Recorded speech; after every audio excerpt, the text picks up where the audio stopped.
Welcome to Pasadena Monthly. I'm your host, Justin Chapman.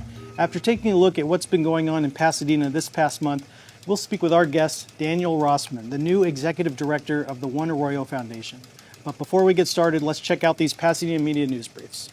Earlier this month, KBLA Talk 1580 introduced Conversation Live, Altadena Rising, a new one-hour weekly program hosted by award-winning journalist and filmmaker James Farr, dedicated to tracking Altadena's recovery, amplifying survivor voices, and holding leaders accountable. The show serves as a vital platform for the community in the wake of the Eaton fire. The program airs live each week and will be rebroadcast Sundays at noon Pacific Time. For Farr, the Eaton fire is deeply personal. Living on the border of Altadena, he and his family were fortunate to escape the devastation, but many friends and neighbors lost everything. A longtime contributor to KBLA's morning show, First Things First, with Dominique DePrima, Farr has consistently provided critical insights into issues affecting Black communities. Immediately after the fire, Farr co-produced KBLA's 3-hour live remote broadcast from the impact zone, ensuring survivors' voices were heard. Now, as the host of Conversation Live, Altadena Rising, he continues that commitment, investigating the fire's causes, tracking rebuilding efforts, and keeping Altadena's recovery in the national spotlight. For more information, visit kbla1580.com.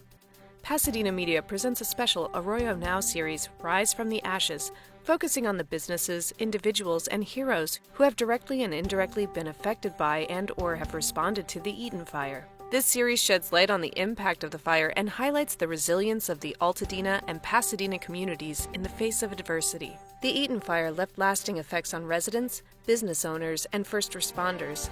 Through personal stories and in-depth conversations, Rise from the Ashes provides a platform for those affected to share their experiences, reflections, and the challenges they faced in the aftermath. To preserve these important stories, Pasadena Media is offering one-hour Tell Your Story filming sessions open to anyone who wishes to share their personal account of the Eaton fire. Selected recordings will be featured in the Arroyo Now series, ensuring these first-hand experiences reach a broader audience.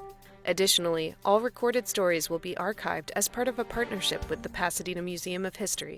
This initiative ensures that future generations will have access to authentic, first-hand narratives from those who lived through or were impacted by the fire, preserving these voices as a vital part of Pasadena's history. For more information, email studio@pasadenamedia.org.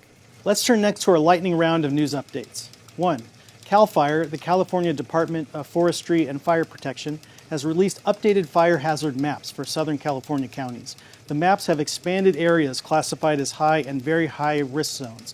It was the first update in more than 14 years and will have implications for Altadenans and Pasadenans as they go through the rebuilding process because properties in those areas are subject to stricter building codes and more stringent regulations, including requirements for fire-resistant roofs, tempered windows, ember-resistant vents, and 100 feet of defensible space around structures.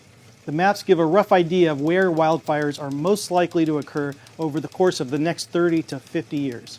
County officials said the updated maps would not impede the permitting process for those looking to rebuild. 2. The City of Pasadena, the Pasadena Unified School District, LA County, and about 130 other plaintiffs have filed lawsuits against Southern California Edison seeking compensation for extensive damage to infrastructure and property from the Eaton fire. SCE transmission towers are suspected of initially sparking the deadly, devastating blaze. The city's complaint said, quote, "There is clear evidence from video footage, photographs, and witness statements that the fire was caused by Edison's equipment." LA County's complaint said that SCE deliberately prioritized profits over safety, despite knowing of the extreme fire risk its equipment posed during the exceptionally strong windstorm. This month, SCE and investigators began physically inspecting that equipment in Eaton Canyon for clues. SCE is looking into whether a zombie power line, one that is no longer energized, became energized before the fire. The LA Times reported that some of that equipment was flagged as a fire hazard before the fire and was overdue for maintenance. Calls are growing for power lines to be put underground, but it's a slow and costly process. SCE has limited targeted undergrounding projects in Altadena, about 1.3 miles in high fire risk areas, but according to Altadena Town Council Chair Victoria Knapp, SCE has been reluctant to discuss additional undergrounding, including where the towers are. 3. Pasadena approved a memorandum of understanding with LA County for fire debris removal, which is currently underway by the Army Corps of Engineers. The deadline to opt in or out of the debris removal program is March 31st. The city has implemented a comprehensive fire recovery plan to help residents rebuild after the fire, with dedicated staff planners assigned to each property that was damaged. In Pasadena, 185 structures were destroyed in Districts 1 and 4. 4. A new support group called the Eaton Fire Collaborative has been established, consisting of key stakeholders including San Gabriel Valley Habitat for Humanity, the Pasadena Educational Foundation, the Pasadena Police Department, My Tribe Rise, the Tournament of Roses, PUSD, the City of Pasadena, and about 80 other community groups, nonprofits, and city, county, and state officials. The goal of the group is to ensure a coordinated, effective, community-driven approach to the recovery effort in a way that honors the beauty, resilience, and integrity of Altadena and Pasadena. Learn more at eatonfirecollaborative.org. 5. The council voted to direct city staff to draft an ordinance that will provide 6-month eviction protections for renters impacted by the Eaton fire, shorter than the city's rental housing board's recommendation of 1 year. The council also directed staff to return within 30 days with options for providing rental assistance to affected residents. 6. The city's Reconnecting Communities 710 Advisory Group met again this month for the first time since November. Dr. Paul Ong from UCLA's Center for Neighborhood Knowledge gave a presentation on how freeway construction and urban renewal projects contributed to racial and economic polarization in Pasadena from the 1950s to 80s.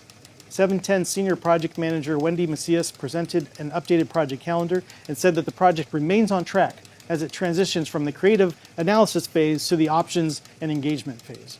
A community workshop on the 710 is set for Saturday, April 12th from 10 a.m. to 1 p.m. at the Pasadena Convention Center in room 107. The workshop will introduce historical project findings, restorative justice work, and master plan concepts from the consultant, Perkins Eastman. 7. The Metropolitan Water District of Southern California will receive an increased water allocation of 35% from the State Department of Water Resources this year, meaning MWD has sufficient supply to meet all member agency demands in 2025 and can add to the existing 3.4 million acre-feet of water already in storage. Pasadena imports about 60% of its water from MWD. Also, Pasadena Water and Power is pursuing a federal loan of nearly $104 million to finance 3 major water infrastructure projects aimed at modernizing the city's aging water system, including replacing the 130-year-old reservoirs at the Sunset Complex, installing advanced water meters across the city, and replacing about 11 miles of aging water mains.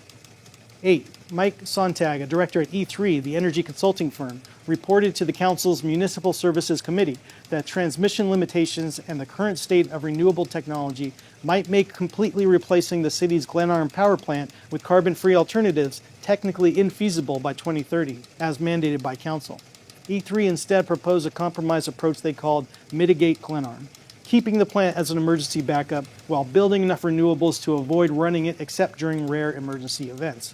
E3 has completed the first phase of the optimized strategic plan, which included studies to identify supply and demand side resource options, and has launched the second phase, which includes exploring different resource combinations to determine the best strategies for meeting the city's future energy needs.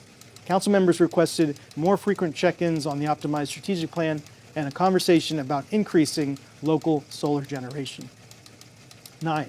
The Council's Economic Development and Technology Committee approved significant fee reductions for accessory dwelling units, ADUs, in an effort to encourage ADU production and increase housing options in Pasadena while preserving the character of residential neighborhoods.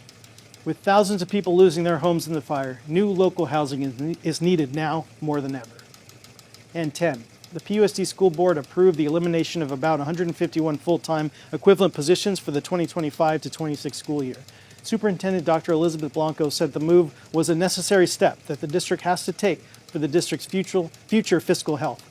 The district is currently projecting operating deficits of nearly $40 million for 2024 to 25 and $29.5 million for 2025 to 26, with a small surplus in 2026 to 27 because of fire-related insurance revenues. Let's welcome our guest, Daniel Rossman, the new Executive Director of the One Arroyo Foundation. Thank you so much for coming on the show. Thanks for having me. Daniel served as chair of the City of Pasadena's Environmental Advisory Commission and currently serves as Pasadena's appointee to the Santa Monica Mountains Conservancy Advisory Committee.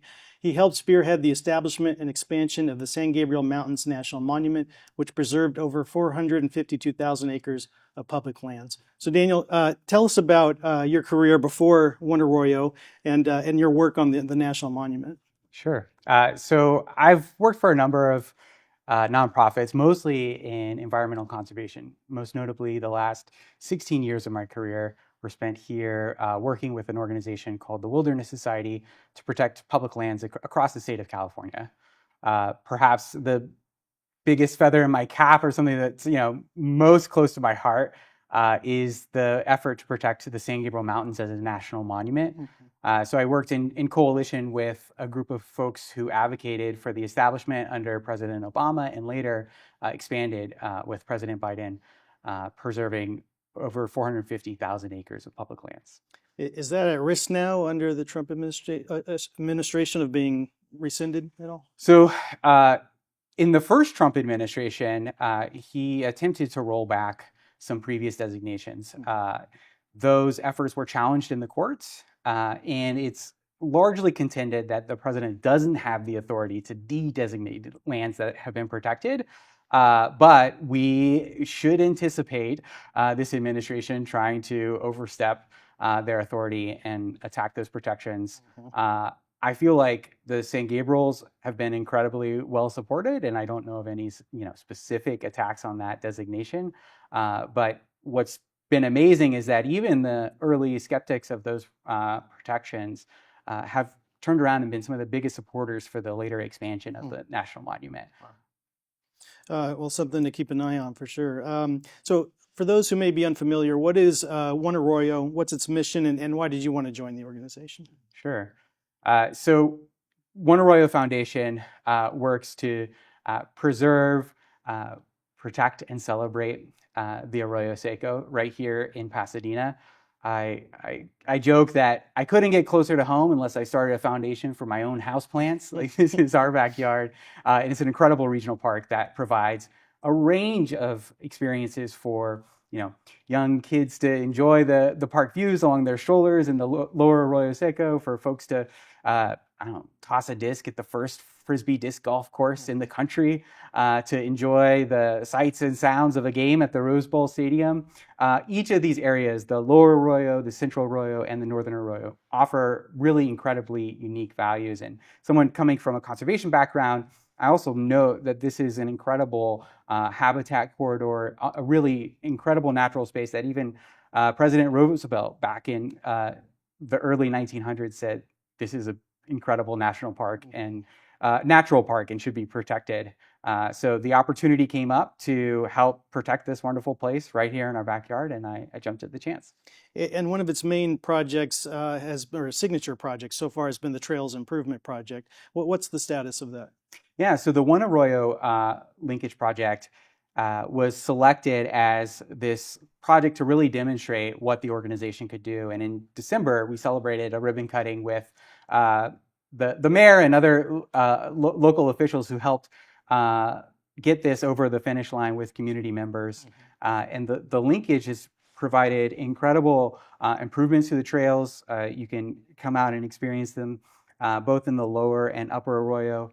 And it's been really incredible to come onto an organization right as we've completed this incredible demonstration project. So it's completely finished at this point? So phase one is complete. The next phase, we're looking ahead to improving an area centered around the Mayberry Parker Bridge. So many folks don't know that the Colorado Street Bridge has a bridge underneath it that we're looking to open to pedestrian use to allow another loop trail, as well as improving access to cross the street and link up to the central Arroyo from the lower Arroyo. For pedestrians, right? Not for pedestrians, yeah, exactly. Traffic, right? Yep. And what we had John Onderdonk and Rick Gould from One Arroyo, longtime members, on the show last summer, and they talked about that bridge project starting potentially in spring 2025. Is that still on track? Yeah, it looks to be on track. We're completing the initial environmental review, and are optimistic that we'll start to see some shovels in the ground this year. Great. And the Trails project, is it now, I remember the original vision was it's one trail that's going to connect all three sections of the Arroyo. Does that exist as is today? That's still the vision. I mean, this phase 2 is a critical part of that. And I should note, even beyond the trail linkage projects, we have a number of projects. If you look at the original Arroyo Seco plans that have, been put together with incredible community input, that's a list totaling $117 million worth of projects, probably even more in today's dollars. So what we did towards the end of last year was do some community engagement and surveys, got over 500 respondents to help us prioritize an even shorter list to tackle next. And those includes continuing on the trail linkage work. We're also looking at rehabilitating an old overlook of the Arroyo, a historic overlook named after Emily Dickinson, who had a historic gift to the city to establish it. And then, even more ambitious projects like the amphitheater in Brookside Park over behind Kids Space in that area to rehabilitate that area that's made with river rocks and is a really great spot. So I am looking forward to not only completing these efforts to link the trails, but moving on to a new suite of projects towards that very long-term, ambitious $117 million list. What are some of the other, maybe not necessarily near-term projects, but what are some of the next ones that One Arroyo would like to pursue?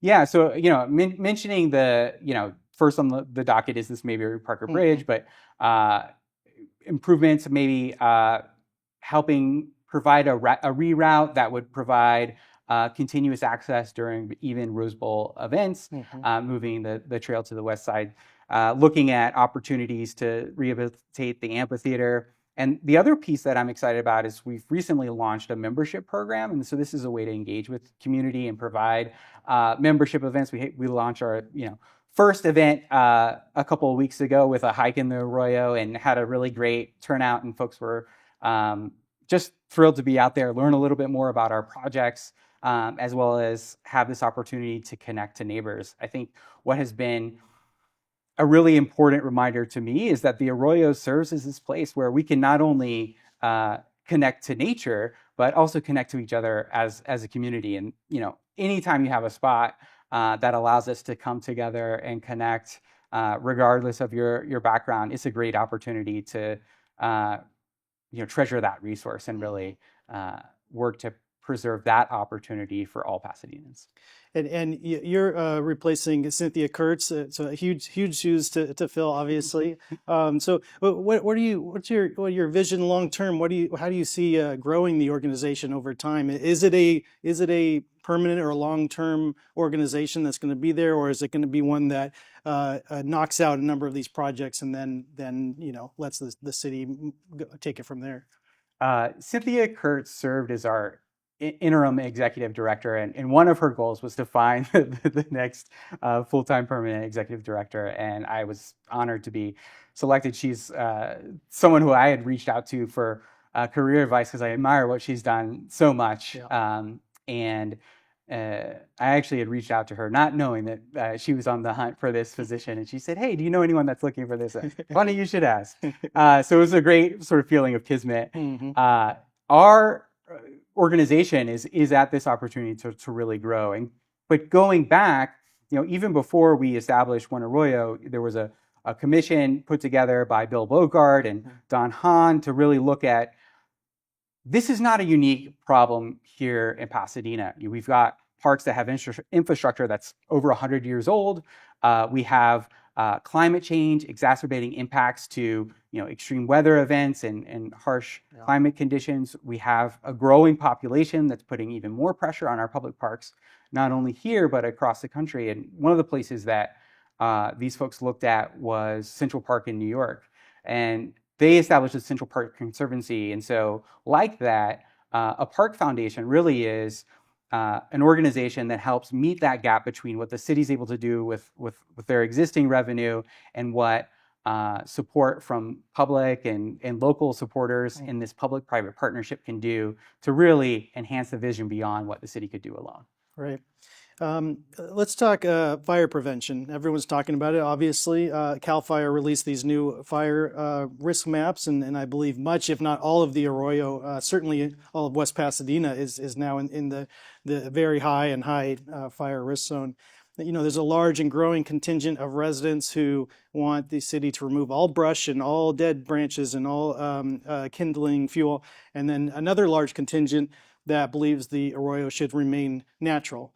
Where does One Arroyo stand on that? How do we strike the right balance there?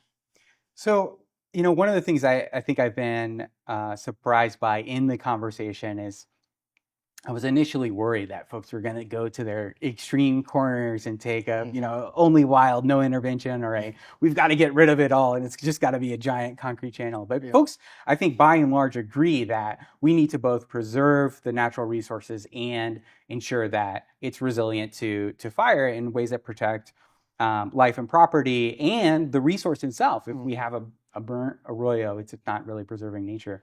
And what has been interesting is in these conversations, there are a lot of things that enhance nature-based solutions. So looking at restoring some of the native plant vegetation like oaks have been these windscreens that can catch embers and prevent further spread compared to something like a non-native eucalyptus that burns very rapidly and drops a lot of limbs.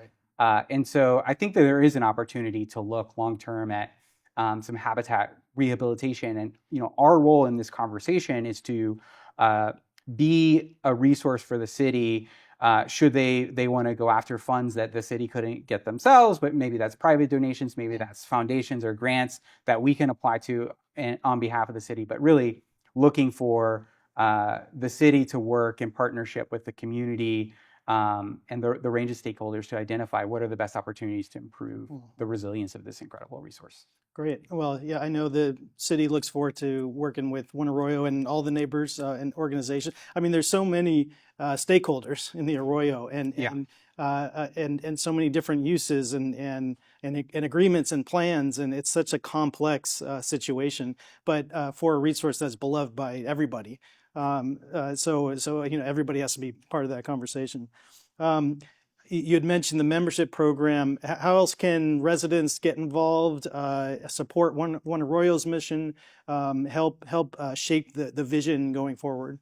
Yeah, so I would encourage folks to check out our website. onearroyo.org is a great place to learn more about the organization, to sign up for our newsletter, or to become a inaugural member for the Friends of the Arroyo, which is a great opportunity to stay engaged and come out and participate in events. And we look forward to putting up updates when we see projects move forward. And, you know, we work closely with the city, which will also put out updates, but want folks to know all about the great work that's soon to come on the Mayberry Parker Bridge and other places to be seen. Great. And are there any events coming up in the near future, or is that to be determined? I've got some things in the work, not ready to announce just yet. Great. Well, Daniel, congratulations on the position. We're so happy to have you here and being part of this great organization. And thanks so much for coming on the show. Thanks for having me. Before we go, here's this month in Pasadena history. It was this month in 1993 when Pasadena voters decided to change the name of the city's governing body from the Board of City Directors to the City Council. On the March 9th, 1993 ballot, more than 2/3 of voters, nearly 68%, supported the name change posed by Proposition 1. The council members had already been informally calling themselves council members since 1991, but a general election was required to formalize the name change. And in April 1993, that name change became official. Voters also approved changing the titles chairman to mayor, vice chairman to vice mayor, and director to council member. Because they were called directors, then director and current council member Rick Cole said in an April 1991 LA Times story that people thought the title director meant he was the city manager. He, of course, went on to serve as city manager for the cities of Azusa, Ventura, and Santa Monica. Another interesting side note, on the same 1993 ballot, a proposal to implement council term limits was rejected, which is how it remained until, of course, 2024 when voters approved term limits. Thank you for joining me for this episode of Pasadena Monthly. Tune in every fourth Friday of the month at 5 p.m. Learn more at pasadenamedia.org and justindouglaschapman.com. Drop me a line at jchapman@cityofpasadena.net. We'll see you next time.